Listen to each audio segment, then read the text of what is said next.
Bonjour à tous, Samuel Tremblay-Michaud pour l'équipe de RPM. Vous avez derrière moi le tout nouveau Lincoln Navigator 2025. C'est la 5e génération du produit qui a été dévoilée aujourd'hui et je vous fais faire un petit tour du nouveau véhicule. Bien, premièrement, vous le voyez, on a une toute nouvelle devanture sur le véhicule. Une devanture également qui est équipée d'une bande lumineuse là, qui va jusqu'au centre du véhicule. Cette bande lumineuse est offerte sur l'édition Reserve, d'ailleurs qui est l'édition que nous aurons standard au Canada, mais seulement avec l'ensemble Jet Package qui vient ajouter quelques éléments techniques, dont cette bande lumineuse, une grille noire lustrée, des roues également de 22 pouces de couleur noire. Donc, pour l'instant, c'est seulement cette édition qui va offrir la bande lumineuse, mais de base, on va avoir quand même la série ici de lumière qui est offerte de série. Vous avez vu devant vous la couleur qui s'appelle Grey Master, qui est une nouvelle couleur qui vient tout juste d'être présentée. Donc, on vient rendre le véhicule un petit peu plus sportif. Il faut de travailler beaucoup sur la calibration des suspensions. Lincoln se targue aussi de dire qu'ils ont vraiment pris des éléments chez Ford, dont la suspension avant du F-150 qui a été complètement retravaillée. On a retravaillé la suspension à l'arrière aussi et on a changé le système d'échappement du véhicule. On a changé plein d'éléments également. Si on regarde au niveau des nouveautés que je trouve intéressantes, bien, on a le nouvel haillon à l'arrière ici qui se sépare en deux parties. Donc, lorsqu'on l'ouvre une première fois, on va avoir accès à l'équipement à bord du véhicule, donc assez simple d'aller chercher du matériel. Il est possible aussi de descendre une autre partie pour créer un espèce de petit banc confortable qu'on peut utiliser comme bon nous semble lors des événements sportifs, d'un barbecue dans un stationnement ou des choses comme ça. Le petit banc peut supporter jusqu'à 500 livres et il a quelques options supplémentaires également qu'on peut ajouter, dont une petite table qui va s'accrocher ici et des dossiers également pour rendre le tout plus confortable. Donc ça, je trouve ça sympathique. C'est quelque chose qui fait changement dans la catégorie également. Ce haillon devrait d'ailleurs être vu sur d'autres véhicules. Je m'attends à le voir également sur le Ford Expedition, qui est un peu le cousin cosmique du Lincoln Navigator. Donc, vous le voyez maintenant, on devrait le revoir aussi. Niveau mécanique, on n'a rien changé. Donc, on a toujours accès au même moteur V6 de 3,5 litres qui est double turbo compressé.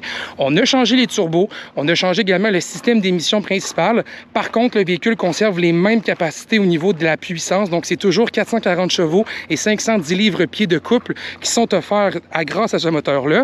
On a une transmission automatique à 10 rapports, mais si vous choisissez l'option avec le groupe de remorquage, vous allez pouvoir remorquer jusqu'à 8700 livres, ce qui est à peu près 400 livres de plus que la même version en 2024. De série, le véhicule avec la version longue va offrir 6600 livres de remorquage. Et si vous prenez la version courte, on va avoir 6200 livres de remorquage. Et ça, c'est sans les options supplémentaires au niveau des groupes de remorquage. Le spectacle est cependant à bord. On a vraiment transformé l'habitacle du véhicule.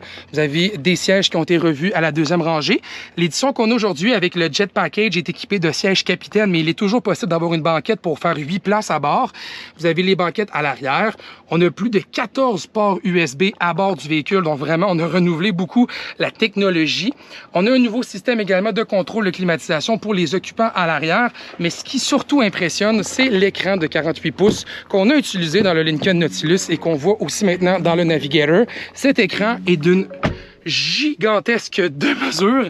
C'est vraiment un très, très grand écran qui est équipé de 2 haut-parleurs également de plus de chaque côté, vu qu'on avait de l'espace. C'est de marque Revel, donc on a 28 haut-parleurs à bord du véhicule. Et Lincoln se targue de dire que le nouveau Navigator, c'est un spa sur roue.